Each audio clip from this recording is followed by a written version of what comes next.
शिवरायांचा इतिहास गडकोट आणि किल्ल्यांमधूनच जिवंत असून या ऐतिहासिक वास्तूंचे जतन होणे आवश्यक आहे, असे मत छत्रपती संभाजीराजे यांनी व्यक्त केले. धर्मवीर संभाजी प्रतिष्ठान आणि पुणे महापालिका यांच्या वतीने देण्यात येणारा धर्मवीर पुरस्कार यंदा महाराष्ट्र शाहीर परिषदेचे अध्यक्ष शाहीर दादा पासलकर यांना प्रदान करण्यात आला. यावेळी छत्रपती संभाजीराजे, अनंत दीक्षित, महापौर वैशाली बनकर हे प्रमुख पाहुणे म्हणून उपस्थित होते. कार्यक्रमाचे अध्यक्षस्थान प्रतिष्ठानचे संस्थापक सुरेश नाशिककर यांनी भूषवले.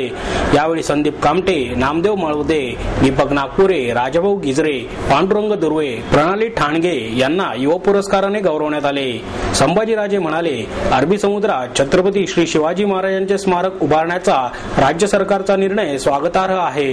मात्र शिवाजी महाराजांनी स्वराज्य निर्मितीसाठी उभारलेल्या गडकोट किल्ल्यांकडे शासनाचे दुर्लक्ष झाले आहे. छत्रपती शिवरायांनी स्वराज्य उभे केले तर छत्रपती संभाजीराजांनी स्वराज्य टिकवले. महाराष्ट्राच्या या जाज्वल्य इतिहासाची साक्ष देणारे किल्ले आज वाईट स्थितीत आहेत. या किल्ल्यांचे संवर्धन करण्याचा प्रकल्प सरकारने हाती घेतला पाहिजे. शिवरायांच्या नावाने राजकारण करण्यापेक्षा त्यांचे विचार आत्मसात केले पाहिजेत.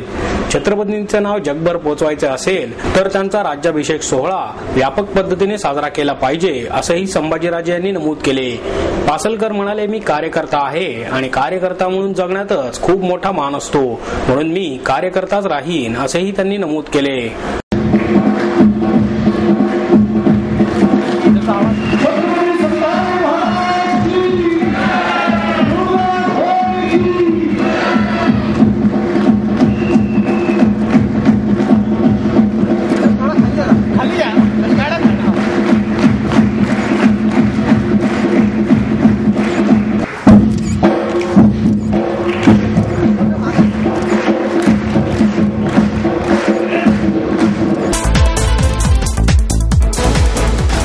कोंढव्यातील महापालिकेच्या कत्तलखान्याचे खाजगीकरण करण्याच्या निषेधार्थ महापालिकेवर भव्य मोर्चा काढण्यात आला.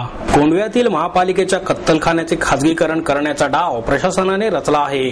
त्याविरोधात जैन साध्वी प्रीती सुधाजी महाराज यांच्या नेतृत्वाखाली महापालिकेवर मोर्चा काढून शेकडो आंदोलनकर्त्यांनी महापौर वैशाली बनकर यांना घेराव घातला.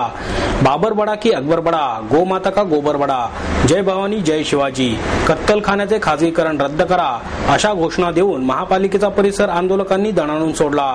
महापालिकेने कोट्यावधी रुपये खर्च करून कोंढव्यातील कत्तलखान्याचे आधुनिकीकरण केले आहे. मात्र हा कत्तलखाना चालवताना महापालिकेला तोटा सहन करावा लागत असल्याने त्याचे खाजगीकरण करण्याचा प्रस्ताव प्रशासनाने स्थायी समितीसमोर मान्यतेसाठी ठेवला आहे. त्याविरोधात यांत्रिक कत्तलखाना विरोधी समिती, समस्त हिंदू आघाडी, गोरक्षा संरक्षणवादी समाज यांनी आवाज उठवला. महापालिकेच्या कत्तलखान्याचे खाजगीकरण केल्यास दरवर्षी लाखो गोवंशाची हत्या केली जाणार आहे. पुण्यासह पश्चिम महाराष्ट्रातील जनावरांची संख्या झपाट्याने खाली येणार असल्याने पर्यावरणाचा समतोल बिघडणार आहे. त्यामुळे हा प्रस्ताव दप्तरी दाखल करावा अशी मागणी साध्वी प्रीती सुधाजी महाराज यांनी महापौर वैशाली बनकर यांच्याकडे केली. शिवसेनेचे गटनेते अशोक हरणावळ म्हणाले, शिवसेनेने कत्तलखान्याच्या खाजगीकरणास आधीपासूनच विरोध केला असून भविष्यातही विरोध करू. या प्रस्तावास मान्यता दिली जाणार नाही. खाजगीकरणाचा प्रस्ताव येतोच कसा, असा सवाल करून भाजपचे गटनेते अशोक येनपुरे म्हणाले, पुणे शहरासह जिल्ह्यातील कत्तलखाने बंद करण्यासही पाठिंबा देऊ. सभागृह नेते सुभाष जगताप आणि काँग्रेसचे गटनेते अरविंद शिंदे यांनीही या प्रस्तावास विरोध करून हा प्रस्ताव दप्तरी दाखल केला जाईल असे सांगितले. याच वेळेस आक्रमक झालेल्या आंदोलकांनी महापौरांना घेराव घालून खाजगीकरणाच्या प्रस्तावास प्रचंड विरोध केला. नगरसेवक श्रीनाथ बिमाले, नगरसेविका मानसी देशपांडे, मनीषा चोरबेले, काँग्रेसचे शहराध्यक्ष अभय छाजेड, मिलिंद एकबोटे, डॉक्टर कल्याण गंगवाल आदी यात सहभागी झाले होते. पुणे शहरातील सार्वजनिक वाहतूक व्यवस्था उत्तम करण्याची आणि सामान्य लोकांना परवडणाऱ्या मेट्रो प्रकल्पाची गरज आहे, असे प्रतिपादन खासदार वंदना चव्हाण यांनी केले. वसंत व्याख्यानमालेत पुणे 2020 या विषयावर त्या बोलत होत्या. दरम्यान त्यांनी ग्लोबल वॉर्मिंग आणि पर्यावरणातील बदल, वाहतूक व्यवस्था, वृक्षतोड तसेच प्रदूषणाच्या समस्येवर मात करण्यासाठी परदेशात होत असलेले प्रयत्न आदी मुद्दे मांडले. पुणे शहराचा शाश्वत विकास झाला पाहिजे, परंतु त्याचा पर्यावरणावर दुष्परिणाम दुष्परिणाम होणार नाही याची काळजी घेतली पाहिजे असे सांगून त्या म्हणाल्या, पुणे शहराने आता कार्बन उत्सर्जन आणि प्रदूषण कमी करण्यासाठी पुढाकार घेतला पाहिजे. त्यासाठी प्रयत्न करताना शहरातील सार्वजनिक वाहतूक व्यवस्था उत्तम करण्याची आणि सामान्यांना परवडणाऱ्या मेट्रो प्रकल्पाची गरज आहे. यासाठी स्थानिक स्वराज्य संस्था आणि नागरिकांनी संघटित प्रयत्न करायला हवेत. वाहनांमुळे प्रदूषणाचे प्रमाण वाढत असून शहरातील सार्वजनिक वाहतूक व्यवस्था सुधारणे हा त्यावरील उपाय आहे. बसची संख्या कमी आहे, पण बसला दरवाजा उजव्या बाजूला असावा की डाव्या या बाजूवरून वाद घातले जात आहेत. बसची संख्या वाढवल्याशिवाय चांगली सेवा देता येणार नाही. शहराला मेट्रोची गरज आहे, पण हा प्रकल्प नागरिकांना परवडणारा असावा. परस्पर पूरक वाहतूक व्यवस्था निर्माण केली तर वाहतुकीची समस्याही सुटू शकेल असेही त्या म्हणाल्या. भावी पिढीसाठी आपल्याला केवळ पैसा ठेवून चालणार नाही, तर त्यांना उत्तम आणि चांगले आरोग्य वातावरण उपलब्ध करून देणे ही आपली जबाबदारी आहे. त्यासाठी आपणच स्वतःवर काही बंधने घालून घेतली पाहिजेत. असा विचार केला तरच पर्यावरणाशी संबंधित समस्यांवर मात करता येईल असेही त्या म्हणाल्या. आज मला विषय दिलाय तो पुणे 2020. अक्षरशः पुणे 2020 म्हटलं तर आपल्या पोटात किंवा हृदयात धडकीच भरते. कारण आजच पुण्याची जी स्थिती आपण बघतो ते 2020 सालात काय व्हायचं हा प्रश्न चिन्ह आपल्या समोर फार मोठ्या म्हणजे आपल्यालाच त्याचं सोल्युशन सापडेल की नाही असं आपल्याला वाटत असतं. अगदी इथून बाहेर पडलं किंवा घरातून बाहेर पडलं या ठिकाणी यायचं म्हटलं दिसणारा ट्रॅफिक हा अतिशय आपल्याला भेडसावणारा आहे. आणि आपण बघतो रोज पुण्यामध्ये 500 ते 600 व्हेकल्सचं नव्याने रजिस्ट्रेशन होतं. जितकी लोकसंख्या तितकी वाहनं आता पुणे शहरात झालेली आहे. आणि त्यामुळे ह्या वेगाने जर वाढत राहिली तर पुणे शहराचं काय व्हायचं हा निश्चित एक मोठा भेडसावणारा प्रश्न आपल्या समोर आहे. कचरा हा देखील एक अत्यंत भेडसावणारा इश्यू आहे. कन्झ्युमरिझम एवढं वाढलंय, प्रत्येकाला अतिशय छान पद्धतीने प्रेझेंट केलेली वस्तू अतिशय मोहक वाटते. मोठमोठे मॉल्स आहेत त्या ठिकाणी सुद्धा वस्तू आपण विकत घेतो. अगदी छोटा मोबाईल फोन जरी घेतला किंवा त्याची बॅटरी देखील घेतली त्याला येणारं पॅकिंग हे त्याच्यापेक्षा कितीतरी पटीने जास्त असतं. आणि आपण निर्माण करणारा कचरा जो आहे किंवा वेस्ट जे आहे हे सुद्धा आपण कसं संबोधित करायचा हा देखील मुख्य प्रश्न आहे.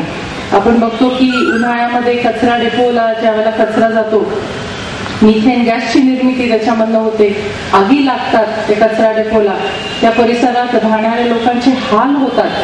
हे देखील वाचतो की त्या ठिकाणी राहणारी जी लोक आहेत लिचेटमुळे म्हणजे कचरा आपला सगळ्यांचा कचरा जो त्या ठिकाणी जातो त्याचं पावसाळ्यात ज्यावेळेला लिचेट फॉर्म होतं पाणी खाल्ली जातं आणि ते अतिशय पॉइझनस असतं. ग्राउंड वॉटरला कंटॅमिनेट करतं.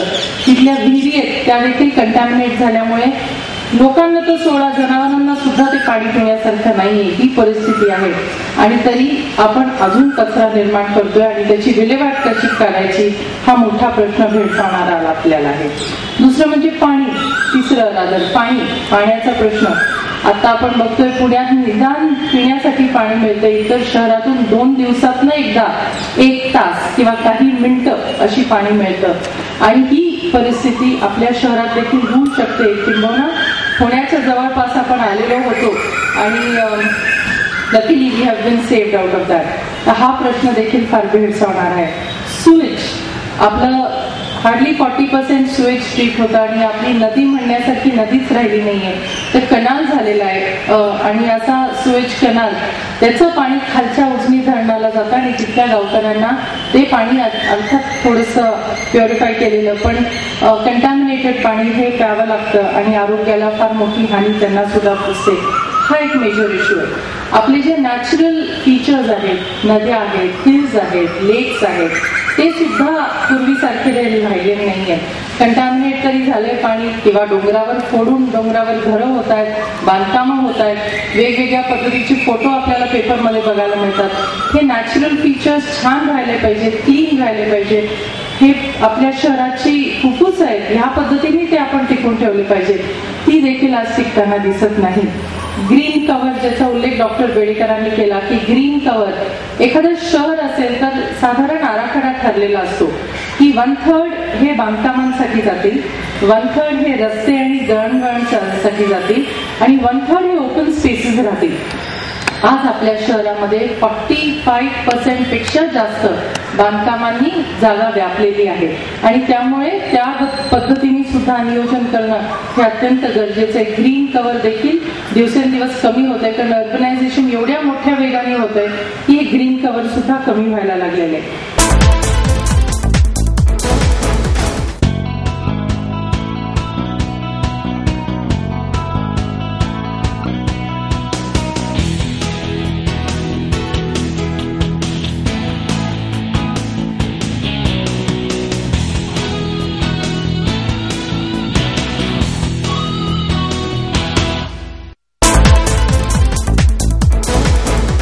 दुष्काळग्रस्तांना मदत निधी मिळावा या मागणीसाठी भारतीय दलित कोब्राच्या वतीने 20 किलोमीटर लॉंग मार्च काढण्यात आला. महाराष्ट्रात सध्या मोठ्या प्रमाणावर दुष्काळ पडलेला आहे.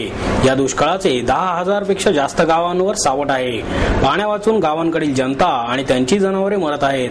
हजारो लोक आपले गाव, घर, शेती सोडून शहरात वास्तव्यास येत आहेत.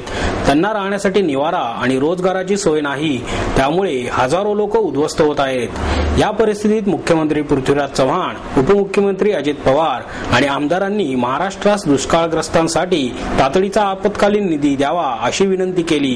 तो निधी मिळणे गरजेचे होते, परंतु तसे न करता निधी देण्यासाठी समिती नेमण्यात आली. हा महाराष्ट्रीय जनतेचा घोर अपमान आहे.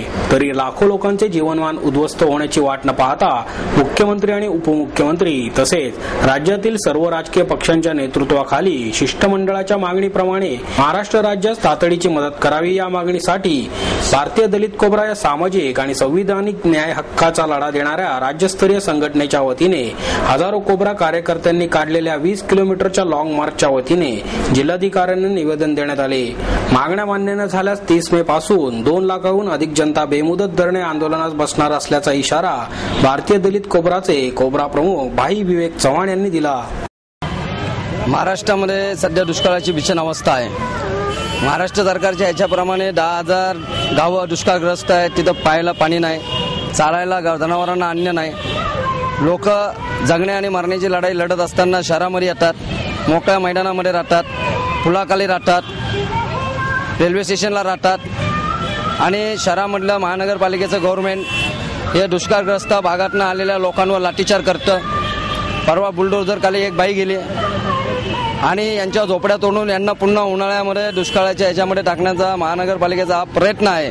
आणि या प्रयत्नाच्या विरोधामध्ये च्या बरोबरच माननीय मुख्यमंत्री आणि उपमुख्यमंत्री यांनी पंतप्रधानांना या दुष्काळग्रस्तांना तातडीची मदत द्यावी म्हणून विनंती केली होती. महाराष्ट्रातल्या सर्व पक्ष नेत्यांनी पंतप्रधानांना विनंती केली की महाराष्ट्रातल्या 10,000 गावातल्या लोकांना पाणी पिण्यासाठी, त्यांच्या जनावरांना चारा देण्यासाठी आणि त्यांच्या लहान पोरांना भाकरी तुकडा मिळण्यासाठी तातडीची मदत ही केंद्र सरकारने द्यावी. परंतु माननीय पंतप्रधानांनी महाराष्ट्राच्या मुख्यमंत्र्याचा अपमान केला, उपमुख्यमंत्र्याचा अपमान केला, महाराष्ट्रीयन जनतेचा अपमान केला आणि हा अपमान करत असताना त्यांनी महाराष्ट्राला तातडीची मदत दिली नाही. हा जो 20 किलोमीटरचा लॉंग मार्च आहे ही दुष्काळग्रस्त जनता आहे, झोपडपट्टीमध्ये राहणारी जनता आहे, मोकळ्या मैदानामध्ये राहणारी जनता आहे की हे आधीच दुष्काळाने मेलेली आहेत. आणि या मेलेल्या जनतेला जर केंद्र सरकार मदत करत नसेल, पुणे महानगरपालिका मदत करत नसेल तर येत्या 30 तारखेला संपूर्ण पुण्यामध्ये आपण 1 लाख लोक रस्त्यावर आणून पुणे शहराची नाकेबंदी करणार आहोत, पंतप्रधानांचे पुतळे जाळणार आहोत आणि पंतप्रधानांच्या विरोधामध्ये महाराष्ट्राच्या स्वामित्वाचा आणि इथल्या गोरगरीब लोकांच्या स्वाभिमानाचा झेंडा फडकवण्याचा या लॉंग मार्चमध्ये 20 किलोमीटरच्या माध्यमाने आम्ही प्रयत्न केलेला आहे. नक्षलवादावर आधारित आत्मबोध हा हिंदी चित्रपट लवकरच प्रेक्षकांच्या भेटीला येत आहे. नक्षलवादाने देशातील अनेक राज्यांना ग्रासले असून या चळवळीचा बिमोड कसा करायचा या चिंतेत केंद्र शासन पडले आहे. या सर्वांच्या चिंतेचा विषय असलेल्या नक्षलवादावर बहुरंग संस्थेने आत्मबोध या हिंदी चित्रपटाची निर्मिती केली आहे. बहुतांशी पुणेकर कलावंत असलेला हा चित्रपट शुक्रवार दिनांक 18 मे रोजी प्रदर्शित होत आहे. याबाबत चित्रपटाचे निर्माता दिग्दर्शक कुंडलिक केदारी यांनी सांगितले, नक्षलवादावर आधारित आत्मबोध हा भारतातील पहिला चित्रपट असून सामाजिक जाणीवेतून या चित्रपटाची निर्मिती केली आहे. नक्षलग्रस्त भागातील आदिवासी लोकांची नक्षलवादी, वन अधिकारी आणि पोलीस यांच्यात कशी होरपळ होत आहे, या चळवळीतील पूर्वीचा ध्येयवाद जाऊन आता त्याची जागा हिंसाचाराने कशी घेतली आहे हे दाखवण्याचा प्रयत्न केला आहे असेही त्यांनी सांगितले. पूर्वीच्या काळात स्त्रिया आजच्या स्त्रियांपेक्षा जास्त सुरक्षित होत्या असे वक्तव्य ज्येष्ठ अभिनेत्री स्मिता तळवळकर यांनी केले. माझी मैत्रीण चॅरिटेबल ट्रस्टच्या वतीने आयोजित वाटचाल स्त्रीची नवी जुनी या विषयावरील परिसंवादात त्या बोलत होत्या. यावेळी व्यासपीठावर सुधीर गाडगीळ आणि खेळ मांडला चित्रपटाचे दिग्दर्शक विजू माने उपस्थित होते. तळवळकर म्हणाल्या, टीव्हीवरील मालिकांमध्ये स्त्रियांचे कपडे बदलले पण स्त्री बदलली नाही. तिच्यावरील अन्याय अत्याचार बदलला नाही. मात्र पूर्वी स्त्रिया आजच्या स्त्रियांपेक्षा जास्त सुरक्षित होत्या. सगळ्यांच्या नजरांपासून स्वतःला वाचवणं हे स्त्री पुढचं आव्हान आहे. जेथे चांगल्या गोष्टी असतात तेथे वाईटही गोष्टी असतात हे स्त्रियांनी लक्षात ठेवायला हवे. नातेसंबंध दृढ करायला आज माध्यमं कमी पडत असल्याचं मतही त्यांनी व्यक्त केलं. विजू माने म्हणाले, चित्रपट पाहिल्यानंतर आपण केलेल्या चुकीची जाणीव होण्यात चित्रपटाचे यश आहे असेही त्यांनी नमूद केले. आणि याबरोबरच हे बातमीपत्र संपलं. पुन्हा भेटूया उद्या याच वेळी. नमस्कार.